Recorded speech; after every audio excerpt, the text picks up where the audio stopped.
দাগে দাগে জমি ক্রয় করে শুধুমাত্র একটি দাগে যদি ভোগ দখল করা হয় তাহলে কি আমাদের দলিলটি টিকবে?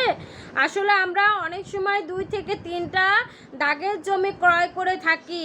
ওয়ারিশ সূত্রে যারা জমি পেয়ে থাকে অনেকেই তারা কিন্তু ছোট ছোট টুকরো জমি ভাগ করে নেয়। এই ভাগ করে নেওয়ার অংশ আমরা ক্রয় করে থাকি দাগে দাগে, কিন্তু ভোগ দখল করি একটা দাগে। তাহলে কিন্তু আমাদের দলিলটি টিকবে অবশ্যই, তবে আমাদের দখলটি কিন্তু টিকবে না যদি চ্যালেঞ্জ করা হয় আমাদের দলিলকে।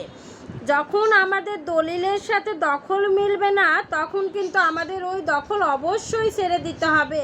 সুতরাং আপনারা যখন জমি কিনবেন তখন কোন দাগের জমিটি ক্রয় করেছেন বুঝে শুনে কিনবেন, কারণ ওই দাগের জমিগুলোকেই আপনার দখলে যেতে হবে, নতুবা কিন্তু আপনার দখল কোনোভাবে টিকবে না।